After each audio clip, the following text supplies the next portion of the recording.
ಲಿಂಪನ್ ನಮಾಂ ಕರ್ಮಾಣಿ ಲಿಂಪಂತಿ. ಈಗ ನಾವು ಕರ್ಮಗಳನ್ನು ಮಾಡಿದ್ರೆ ನಮಗೆ ಸುಖ ದುಃಖ ಪುನರ್ಜನ್ಮ ಮುಂತಾದ ಅನೇಕ ಪಾಪಗಳು ಅಂಟ್ಕೊಳ್ಳುತ್ತೆ.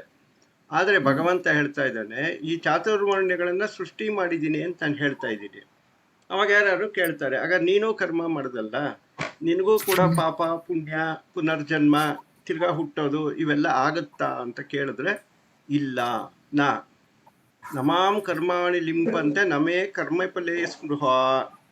ಯಾಕಪ್ಪ ಅದು ಅಂಟ್ಕೊಳ್ಳೋದಿಲ್ಲ ಅಂದರೆ, ನಮೇ ಕರ್ಮಫಲೇ ಸ್ಪೃಹ, ನನಗೆ ಕರ್ಮ ಫಲಗಳಲ್ಲಿ ಆಸಕ್ತಿ ಇಲ್ಲ. ನಾನು ಕೇವಲ ಲೋಕ ಸಂಗ್ರಹ ದೃಷ್ಟಿಯಿಂದ ಕರ್ಮಗಳನ್ನು ಮಾಡ್ತಾ ಇದ್ದೀನಿ ಹೊರತು ನನಗೆ ಈ ಚಾತುರ್ವರ್ಣ್ಯಗಳನ್ನು ಸೃಷ್ಟಿ ಮಾಡಿ ಆಗಬೇಕಾದ ಏನೂ ಇಲ್ಲ.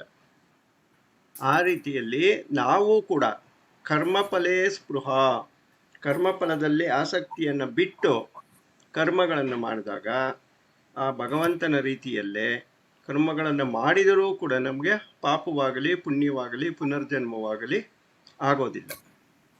ಇತಿಮಾಂ ಯೋ ಅಭಿಜಾನಾತಿ, ಈ ರೀತಿಯಲ್ಲಿ ನನ್ನನ್ನು ಯಾರು ಅರ್ಥ ಮಾಡಿಕೊಳ್ಳುತ್ತಾರೋ ಕರ್ಮಭಿರ್ನ ಬದ್ಧತೆ, ಕರ್ಮಗಳಿಂದ ಅವರು ಬಂಧಿಸಲ್ಪಡುವುದಿಲ್ಲ. ಒಟ್ಟು ಸಾರಾಂಶ ಏನು ಅಂದರೆ, ಕರ್ಮಫಲದ ಆಸೆಯನ್ನು ಬಿಟ್ಟು ಯಾರು ಕರ್ಮಗಳನ್ನು ಮಾಡುತ್ತಾರೋ ಅವರು ಪಾಪದ ಕರ್ಮವೇ ಆಗಲಿ ಪುಣ್ಯದ ಕರ್ಮವೇ ಆಗಲಿ ಯಾವುದಾದ್ರೂ ಸರಿ, ಪ್ರಾರಬ್ಧದಿಂದ ನಮಗೇನು ಬಂದಿರುತ್ತೋ ಅದನ್ನು ನಾವು ಫಲದ ಆಸೆಯನ್ನು ಬಿಟ್ಟು ಮಾಡಿದಾಗ ಅದರಿಂದ ಉಂಟಾಗುವ ಪಾಪಗಳಾಗಲಿ ಪುಣ್ಯಗಳಿಗಾಗಲಿ ನಾವು ಕಾರಣರಾಗೋದಿಲ್ಲ. ನಮಗೆ ಮತ್ತೆ ಪುನರ್ಜನ್ಮ ಅನ್ನುವುದು ಇರೋದಿಲ್ಲ. ಏವಂ ಜ್ಞಾತ್ವಾ ಕೃತಂ ಕರ್ಮ ಪೂರ್ವೈರಪಿ ಮುಮುಕ್ಷುಭಿಃ ಕುರು ಕರ್ಮೈವ ತಸ್ಮಾತ್ ತ್ವಂ ಪೂರ್ವೈಃ ಪೂರ್ವತರಂ ಕೃತಂ. ಏವಂ ಜ್ಞಾತಾ ಕೃತಂ ಕರ್ಮ ಪೂರ್ವೈರಪಿ ಮುಮುಕ್ಷುಭಿಃ. ಮುಮುಕ್ಷುಗಳು ಅಂದರೆ ಈಗ ಮೋಕ್ಷವನ್ನು ಪಡೆಯಬೇಕು ಅಂತ ಜ್ಞಾನಕ್ಕೋಸ್ಕರ ಕುಳಿತುಕೊಂಡಿದ್ದೀವಲ್ಲ, ನಾವೆಲ್ಲ ಮುಮುಕ್ಷುಗಳು. ಯಾರು ಮೋಕ್ಷವನ್ನು ಬಯಸ್ತಾರೋ ಅವನು ಮುಮುಕ್ಷು ಅಂತ. ಏವಂ ಜ್ಞಾತ್ವಾ ಕೃತಂ ಕರ್ಮ ಪೂರ್ವೈರಪಿ ಮುಮುಕ್ಷುಭಿಃ. ಹಿಂದೆಯೂ ಕೂಡ ಪೂರ್ವೈರಪಿ ಯಾರು? ಜನಕನೇ ಮೊದಲಾದವರು ಹೇಳಿದ್ನಲ್ಲ ಅವಾಗ. ಜನಕನೇ ಮೊದಲಾದ ರಾಜರ್ಷಿಗಳು ಹಿಂದೆಯೂ ಕೂಡ ಹೀಗೆ ತಿಳಿದುಕೊಂಡು ಕರ್ಮಗಳನ್ನು ಮಾಡ್ತಾ ಇದ್ರು. ಯಾವ ರೀತಿ ಕರ್ಮಗಳನ್ನು ಮಾಡ್ತಾ ಇದ್ರು? ಫಲದ ಆಸೆಯನ್ನು ಬಿಟ್ಟು ಲೋಕ ಸಂಗ್ರಹದ ದೃಷ್ಟಿಯಿಂದ, ಕರ್ತವ್ಯ ದೃಷ್ಟಿಯಿಂದ ಕರ್ಮಗಳನ್ನು ಮಾಡ್ತಾ ಇದ್ರು. ಕುರು ಕರ್ಮೈವ ತಸ್ಮಾತ್ವಂ ಪೂರ್ವೈ ಪೂರ್ವತರಂ ಕೃತಂ. ಹೀಗೆ ಹಿಂದೆ ಜನಕನೇ ಮೊದಲಾದವರು ನಿಷ್ಕಾಮರಾಗಿ ಕರ್ಮಗಳನ್ನು ಮಾಡಿ ಹೇಗೆ ಮೋಕ್ಷವನ್ನು ಹೊಂದಿದರೋ ಹಾಗೆಯೇ ಅರ್ಜುನ, ನೀನು ಕೂಡ ಅದೇ ರೀತಿಯಲ್ಲಿ ಕರ್ಮಯೋಗಿಯಾಗು. ಫಲದ ಆಸೆಯನ್ನು ಬಿಟ್ಟು ನಿಷ್ಕಾಮ ಕರ್ಮದಿಂದ ಈ ಯುದ್ಧವನ್ನು ಮಾಡು. ಯಾಕೆಂದರೆ ಈ ಯುದ್ಧದಿಂದ ನಿನಗೇನೂ ಆಗಬೇಕಾಗಿಲ್ಲ. ಕೇವಲ ನೀನು ರಾಜನಾಗಿರೋದ್ರಿಂದ ನೀನು ಯುದ್ಧವನ್ನು ಮಾಡದೇ ಇದ್ದರೆ ಪ್ರಜೆಗಳೂ ಕೂಡ ಮುಂದೆ ದಾರಿ ತಪ್ಪೋದ್ರಿಂದ ನೀನು ಲೋಕ ಸಂಗ್ರಹ ದೃಷ್ಟಿಯಿಂದ ಯುದ್ಧವನ್ನು ಮಾಡು, ಫಲದ ಮೇಲಿನ ಆಸೆಯನ್ನು ಬಿಡು ಅಂತ ಹೇಳ್ತಾ ಇದ್ದೀನಿ. ಕಿಂ ಕರ್ಮ ಕಿಮಕರ್ಮೇತಿ ಕವಯೋಪ್ಯತ್ರ ಮೋಹಿತಾಃ ತತ್ತೇ ಕರ್ಮ ಪ್ರವಕ್ಷ್ಯಾಮಿ ಯಜ್ಞಾತ್ವಾ ಮೋಕ್ಷ್ಯಸೇ ಶುಭಾತ್. ಕಿಂ ಕರ್ಮ, ಕರ್ಮವು ಯಾವುದು? ಕಿಂ ಅಕರ್ಮೇತಿ, ಅಕರ್ಮವು ಯಾವುದು? ಅಂದರೆ ಕರ್ಮವನ್ನು ಮಾಡುವುದು ಅಂದರೆ ಏನು? ಕರ್ಮವನ್ನು ಮಾಡಿದ್ರೆ ಸುಮ್ಮನೆ ಕುಳಿತುಕೊಳ್ಳೋದು ಅಂದರೆ ಏನು? ಈ ವಿಚಾರಗಳಲ್ಲಿ ಕವಯೋಪಿ ಅತ್ರ ಮೋಹಿತಾಃ. ಕವಿಗಳು ಅಂದರೆ ಪಂಡಿತರು, ಇವರು ಕೂಡ ಮೋಹಿತಾಃ, ಭ್ರಾಂತಿಗೊಂಡಿದ್ದಾರೆ. ಅವ್ರಿಗೂ ಕೂಡ ಸರಿಯಾಗಿ ಅರ್ಥ ಆಗ್ತಾ ಇಲ್ಲ. ಇವಾಗ ಏನೂ ಮಾಡದಿರ ಸುಮ್ಮನೆ ಕೂತ್ಕೊಳ್ಳೋದು ಅಂದರೆ ಏನು? ಏನನ್ನೂ ಮಾಡದಿರ ಕೂತ್ಕೊಳ್ಳೋದು ಅಂದರೆ ಏನು? ಅಥವಾ ಏನಾದರೂ ಮಾಡ್ತಾ ಇರೋದು ಅಂದರೆ ಏನು? ಈ ವಿಚಾರದಲ್ಲಿ ಕವಿಗಳು ಕೂಡ ಭ್ರಾಂತರಾಗಿದ್ದಾರೆ. ಇದು ತುಂಬ ಕನ್ಫ್ಯೂಷನಲ್ಲಿದೆ ಈ ಲೋಕದಲ್ಲಿ. ತತ್ತೇ ಕರ್ಮ ಪ್ರವಕ್ಷ್ಯಾಮಿ, ಇದು ತುಂಬ ಜನ ತಪ್ಪು ತಿಳ್ಕೊಂಡಿದ್ದಾರೆ. ಏನೂ ಮಾಡ್ದಿರ ಸುಮ್ಮನೆ ಕೂತಿದ್ರೆ ಅದು ಅಕರ್ಮ ಅಂತ ತಿಳ್ಕೊಂಡಿದ್ದಾರೆ. ಅದು ತಪ್ಪು. ಏನಾದರೂ ಮಾಡ್ತಾನೇ ಇದ್ದರೆ ಅದನ್ನು ಕರ್ಮ ಅಂತ ತಿಳ್ಕೊಂಡಿದ್ದಾರೆ. ಅದು ತಪ್ಪು. ಆದ್ದರಿಂದ ಈ ವಿಚಾರದಲ್ಲಿ ಬಹಳಷ್ಟು ಗೊಂದಲಗಳು ಈ ಜಗತ್ತಿನಲ್ಲಿ ಇರೋದ್ರಿಂದ ನಾನು ನಿನಗೆ ಇವಾಗ ಸರಿಯಾಗಿ ಹೇಳ್ಕೊಡ್ತೀನಿ. ತತ್ತೇ ಕರ್ಮ ಪ್ರವಕ್ಷ್ಯಾಮಿ, ಸರಿಯಾಗಿ ನಿನಗೆ ಈ ಕರ್ಮ ಅಂತ ಏನು, ಅಕರ್ಮ ಅಂದರೆ ಏನು ಅಂತ ಹೇಳ್ಕೊಡ್ತೀನಿ. ತತ್ ಜ್ಞಾತ್ವಾ, ಅದನ್ನು ನೀನು ತಿಳಿದುಕೊಂಡು ಮೋಕ್ಷಸೈ ಅಶುಭಾತ್, ಅಶುಭದಿಂದ ಮೋಕ್ಷವನ್ನು ಹೊಂದುತ್ತೀಯ. ಅಶುಭ ಅಂದರೆ ಸಂಸಾರದಿಂದ ನೀನು ಮುಕ್ತನಾಗ್ತೀಯ. ಹಾಗಾಗ್ಬಿಟ್ಟು ಕಿಂ ಕರ್ಮ ಕಿಂ ಅಕರ್ಮ, ಕರ್ಮ ಅಂದ್ರೇನು, ಅಕರ್ಮ ಅಂದ್ರೇನು, ಕರ್ಮ ಮಾಡೋದು ಅಂದ್ರೇನು, ಕರ್ಮ ಮಾಡದಿರ ಸುಮ್ಮನೆ ಇರೋದು ಅಂದ್ರೇನು, ಈ ವಿಚಾರವನ್ನು ಇನ್ನು ಮುಂದೆ ನಾನು ನಿನಗೆ ತಿಳಿಸ್ತೀನಿ ಅಂತ ಹೇಳ್ತಾ ಇದ್ದೇನೆ. ಕರ್ಮಣೋ ಹ್ಯಪಿ ಬೋದ್ಧವ್ಯಂ ಬೋದ್ಧವ್ಯಂ ಚ ವಿಕರ್ಮಣಃ ಅಕರ್ಮಣಶ್ಚ ಬೋದ್ಧವ್ಯಂ ಗಹನಾ ಕರ್ಮಣೋ ಗತಿಃ. ಕರ್ಮಣಃ ಏಕೆಂದರೆ ಕರ್ಮಣಃ ಅಪಿ ಬೋದ್ಧವ್ಯಂ. ಈಗ ಶಾಸ್ತ್ರಗಳಲ್ಲಿ ಅನೇಕ ರೀತಿಯ ಕರ್ಮಗಳನ್ನು ಹೇಳಿದ್ದಾರೆ.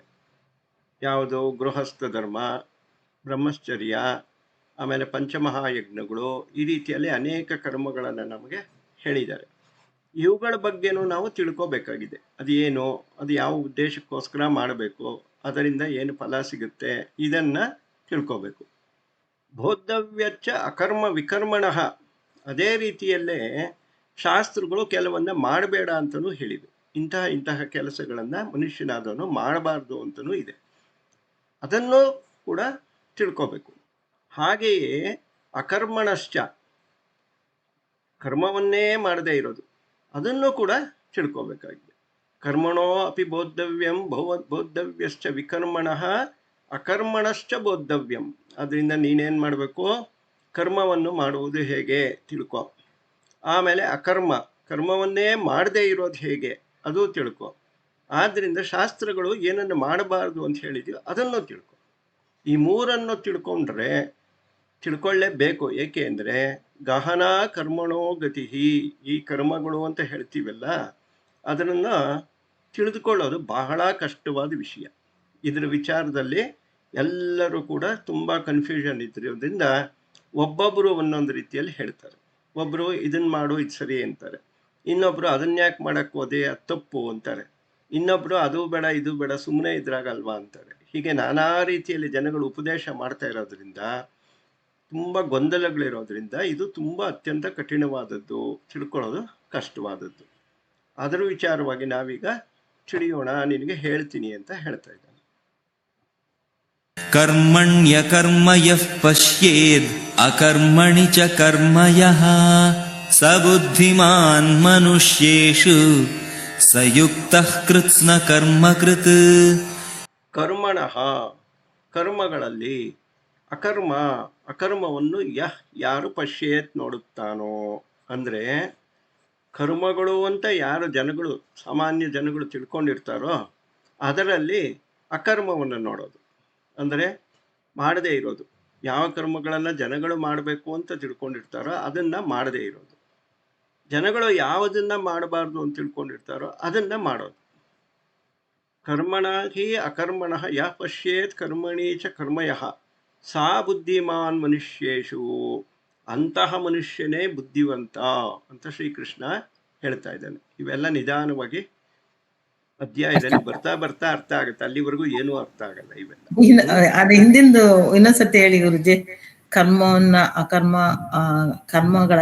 ಅಕರ್ಮವನ್ನು ಅದೊಂದ್ಸತಿ ಹೇಳಿ. ಕರ್ಮಣೋ ಹ್ಯಪಿ ಬೋದ್ಧವ್ಯಂ ಬೋದ್ಧವ್ಯಂ ಚ ವಿಕರ್ಮಣಃ ಅಕರ್ಮಣಶ್ಚ ಬೋದ್ಧವ್ಯಂ ಗಹನಾ ಕರ್ಮಣೋ ಗತಿಃ. ಈ 17ನೇ ಶ್ಲೋಕದಲ್ಲಿ ಕರ್ಮಣೋ ಹಿ ಅಪಿ ಬೋದ್ಧವ್ಯಂ, ಕರ್ಮಣಃ ಅಂದರೆ ಶಾಸ್ತ್ರವಿಹಿತವಾದ ಕರ್ಮಗಳು.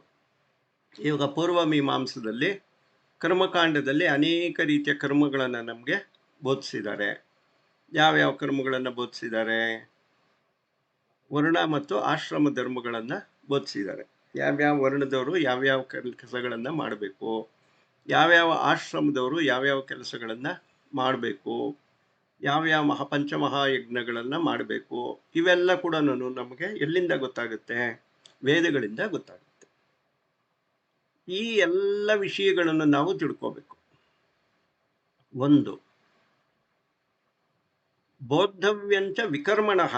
ಹಾಗೆಯೇ ಅದೇ ಶಾಸ್ತ್ರಗಳಲ್ಲಿ ವರ್ಣಧರ್ಮದಲ್ಲಿ ಏನನ್ನು ಮಾಡಬಾರ್ದು, ಬ್ರಾಹ್ಮಣರು ಏನನ್ನು ಮಾಡಬಾರ್ದು, ವೈಶ್ಯರು ಯಾವ ಪಾಪ ಕೆಲಸಗಳನ್ನು ಮಾಡಬಾರ್ದು, ಶೂದ್ರರು ಯಾವ ಪಾಪ ಕೆಲಸಗಳನ್ನು ಮಾಡಬಾರ್ದು, ವೈಶ್ಯರು ಯಾವ ಪಾಪ ಕೆಲಸಗಳನ್ನು ಮಾಡಬಾರ್ದು, ಮಾಡಬೇಕಾಗಿರೋದು ಹೇಳಿದ್ದಾರೆ, ಮಾಡಬಾರದ್ದು ಹೇಳಿದ್ದಾರೆ.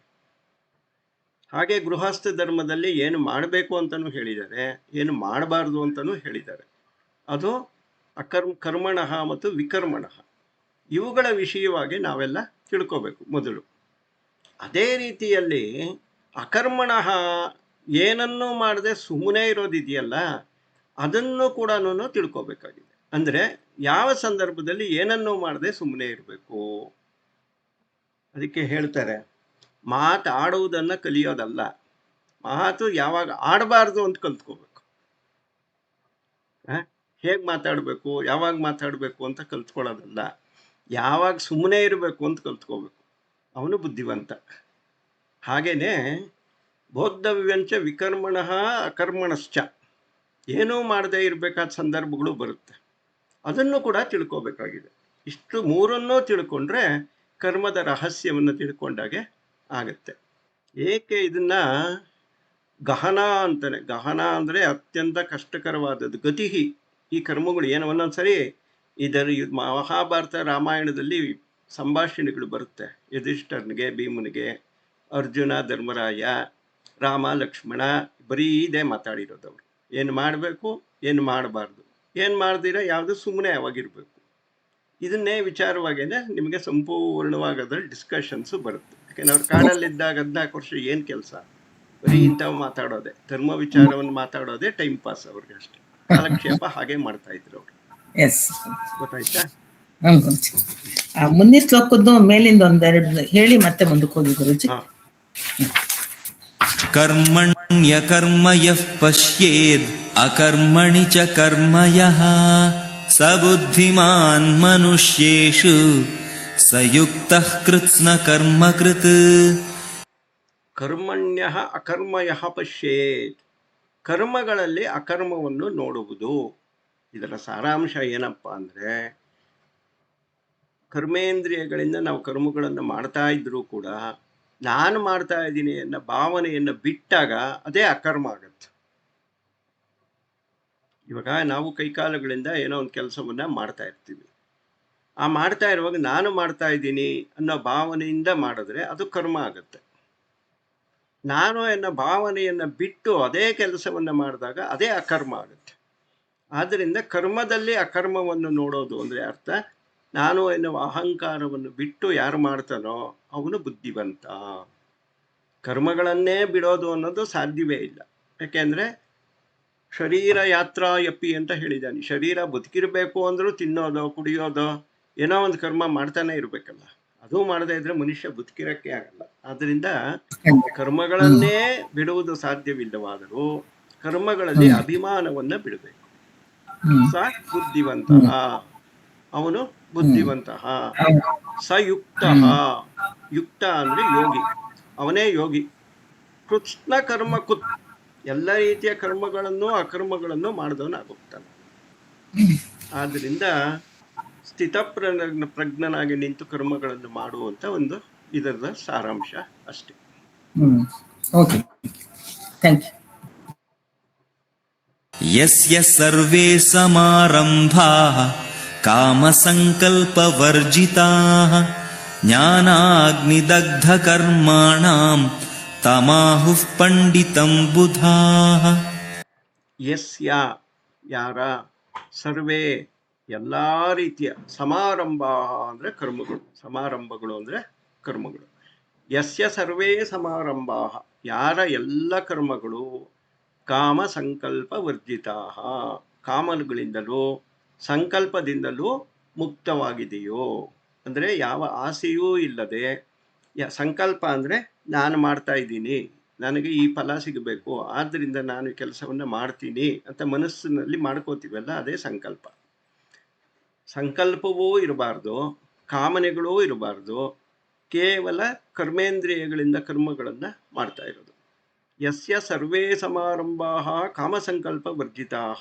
ಈ ರೀತಿ ಕಾಮನೆಗಳು ಮತ್ತು ಸಂಕಲ್ಪಗಳನ್ನು ಬಿಟ್ಟಿರುವ ಯಾರ ಎಲ್ಲಾ ಕರ್ಮಗಳು ಜ್ಞಾನಾಗ್ನಿ ದಗ್ಧ ಕರ್ಮಾಣಂ. ಇಲ್ಲಿ ಇವಾಗ ಒಂದು ಯಜ್ಞ ಯಾಗಾದಿಗಳು ಅಥವಾ ಮನೆಯಲ್ಲಿ ಅಡುಗೆ ಮಾಡುವಾಗಲೋ ಸೌದೆಯನ್ನು ಎಲ್ಲ ಜೋಡಿಸಿ ಸಿಮೆಣ್ಣೆ ಹಾಕಿ ಬೆಂಕಿ ಇಟ್ಬಿಟ್ರೆ ಕೊನೆಯಲ್ಲಿ ಎಲ್ಲ ಬೂದಿಯಾಗೋಗುತ್ತೆ. ಸೌದೆ ಅನ್ನೋದು ನಮ್ಗೆ ಕಾಣಿಸೋದೇ ಇಲ್ಲ. ಯಾವುದರಿಂದ? ಅಗ್ನಿಯಿಂದ, ಬೆಂಕಿಯಿಂದ ಬೂದಿ ಆಗುತ್ತೆ. ಅದೇ ರೀತಿಯಲ್ಲಿ ಜ್ಞಾನಾಗ್ನಿ ದಗ್ಧ ಕರ್ಮಾಣ, ನಮಗೆ ಪ್ರಾರಬ್ಧ ಕರ್ಮ ಹೋದ ಜನ್ಮದಲ್ಲಿ ಏನೇನು ಮಾಡಿರ್ತೀವಲ್ಲ, ವಾಸನೆಗಳ ರೂಪದಲ್ಲಿ ನಮ್ಮಲ್ಲಿ ಇರುತ್ತಲ್ಲ, ಆ ಕರ್ಮಗಳು ನಾಶವಾಗಬೇಕಾದ್ರೆ ನಮ್ಮಲ್ಲಿ ಜ್ಞಾನವೆಂಬ ಅಗ್ನಿಯನ್ನು ಹೊತ್ತಿಸ್ಕೋಬೇಕು ನಾವು. ಯಾವಾಗ ಒಳಗಡೆ ಜ್ಞಾನವೆಂಬ ಅಗ್ನಿ ಉರಿಯಕ್ಕೆ ಶುರು ಆಗುತ್ತೋ ಆಗ ನಮ್ಮ ಪೂರ್ವ ಜನ್ಮದ ಎಲ್ಲ ಕರ್ಮಗಳು, ಅದು ಅತ್ಯಂತ ಕೆಟ್ಟ ಕರ್ಮಗಳೇ ಆಗಿರಲಿ, ಪಾಪಿಷ್ಠರಲ್ಲೇ ಪಾಪಿಷ್ಠರಾಗಿದ್ದರೂ ಸಹ ಜ್ಞಾನವೆಂಬ ಅಗ್ನಿ ಯಾವಾಗ ನಮ್ಮಲ್ಲಿ ಹತ್ಕೊಳ್ಳುತ್ತೋ ಆಗ ಎಲ್ಲ ಕರ್ಮಗಳು ಹೇಗೆ ಸೌದೆಗಳು ಅಗ್ನಿಯಿಂದ ಸುಟ್ಟು ಬೂದಿ ಆಗುತ್ತೋ ಅದೇ ರೀತಿ ನಮ್ಮಲ್ಲಿರ್ತಕ್ಕಂಥ ಎಲ್ಲ ಕರ್ಮಗಳು ಸುಟ್ಟು ಬೂದಿಯಾಗೋಗುತ್ತೆ. ಈ ರೀತಿಯಲ್ಲಿ ಕಾಮವನ್ನು ಸಂಕಲ್ಪವನ್ನು ಬಿಟ್ಟವನು ಜ್ಞಾನವೆಂಬ ಅಗ್ನಿಯಿಂದ ನಮ್ಮ ಕರ್ಮಗಳೆಲ್ಲವನ್ನೂ ನಾಶ ಮಾಡಿಕೊಂಡವನು ಅಂಥವನನ್ನು ತಮಃ ಅಹು ಪಂಡಿತಂ ಬುಧಾಹ. ಅಂತಹ ಪಂಡಿತರು ಏನಂತ ಕರೀತಾರೆ? ಅವನ್ನ ಬ್ರಹ್ಮಜ್ಞಾನಿ ಅಂತ ಕರೀತಾರೆ. ಬ್ರಹ್ಮಜ್ಞಾನಿ ಬುಧಾಹ ಅಂದರೆ ಬ್ರಹ್ಮಜ್ಞಾನಿ ಅಂತ ಕರೀತಾರೆ. ಸೊ ಬ್ರಹ್ಮಜ್ಞಾನಿಯ ಲಕ್ಷಣ ಏನು? ಅವನ ಎಲ್ಲ ಕರ್ಮಗಳು, ಬ್ರಹ್ಮಜ್ಞಾನಿಯು ಕರ್ಮವನ್ನು ಮಾಡಲೇಬೇಕು. ತಪಸ್ ಮಾಡ್ತಾರೆ ಅಂದರೆ ಎಷ್ಟೊತ್ತು ಒಂದು ತಪಸ್ ಮಾಡೋಕ್ಕಾಗುತ್ತೆ? ಬಾಯಾರಿಕೆ ಆದರೆ ಎದ್ದವನು ನೀರು ಕುಡಿಲೇಬೇಕು.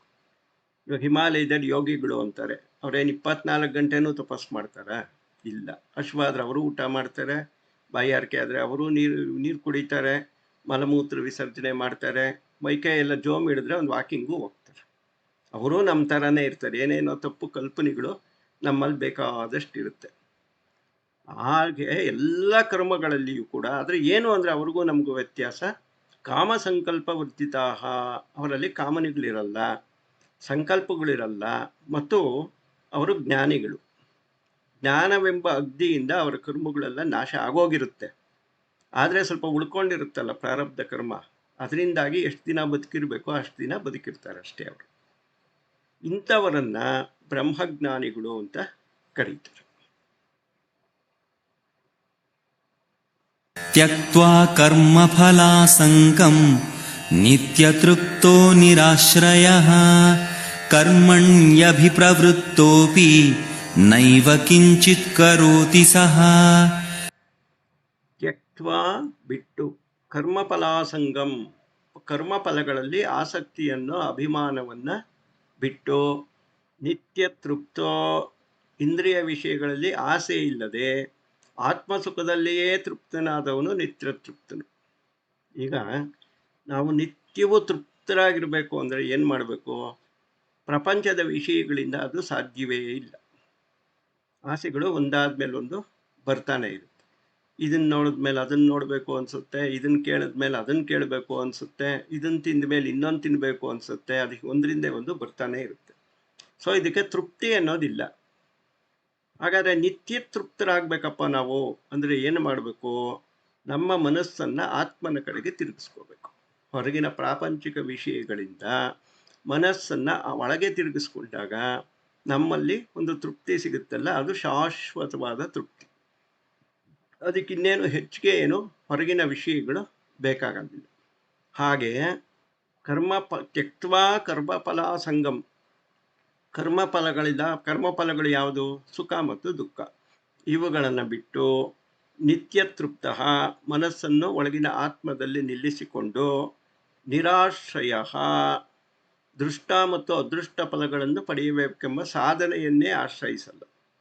ನನಗಿದು ಬೇಕು, ಅದು ಬೇಕು, ಇದು ಸಿಕ್ತು, ಮುಂದೆ ಅದು ಮಾಡ್ಕೋತೀನಿ, ಈ ರೀತಿ ಯಾವ ಒಂದು ಆಸೆಗಳನ್ನು ಆಶ್ರಯಿಸದೇ ಇರೋನೇ ನಿರಾಶ್ರಯ.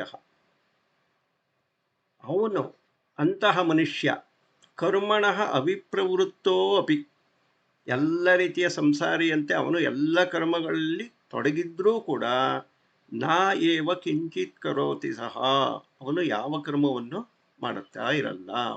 ಇದನ್ನೇ ಕರ್ಮಣಃ ಅಕರ್ಮಣಃ ಅನ್ನೋದು. ಕರ್ಮದಲ್ಲಿ ಅಕರ್ಮವನ್ನು ನೋಡೋದು ಅಂದರೆ ಇದೆ.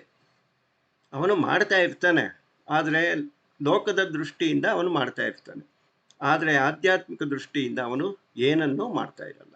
ಯಾರು ತ್ಯಕ್ತ್ವ ಕರ್ಮಫಲ ಸಂಗಂ, ಕರ್ಮಫಲಗಳ ಸಂಘವನ್ನು ಬಿಟ್ಟವನು, ಮನಸ್ಸನ್ನು ಆತ್ಮಲ್ಲಿಯೇ ನಿಲ್ಲಿಸಿಕೊಂಡಿರುವ ತೃಪ್ತಾತ್ಮ, ನಿತ್ಯ ತೃಪ್ತನು, ಮತ್ತು ಯಾವುದೇ ಫಲಗಳನ್ನು ಪಡೆಯಬೇಕು ಆಸೆಯನ್ನು ಆಶ್ರಯಿಸದೇ ಇರೋನು ನಿರಾಶ್ರಯ.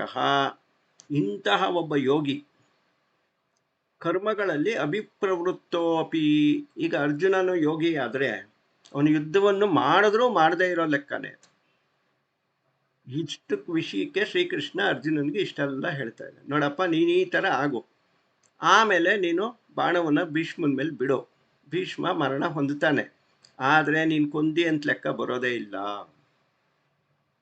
ಈ ರೀತಿಯಲ್ಲಿ ನಿಂತು ಕರ್ಮಗಳನ್ನು ಮಾಡಿದರೆ, ಎಲ್ಲ ಕರ್ಮಗಳನ್ನು ಮಾಡುತ್ತಿದ್ದರೂ ಯುದ್ಧವನ್ನು ಮಾಡಿ ನೀನು ಎಲ್ಲರನ್ನೂ ಸಾಯಿಸಿದ್ರು ಕೂಡ ನಿನಗೆ ಯಾವ ಪಾಪವೂ ಅಂಟುವುದಿಲ್ಲ ಅಂತ ಅಲ್ಲಿಗೆ ಬಂದು ಹೇಳ್ತಾ ಇದ್ದ.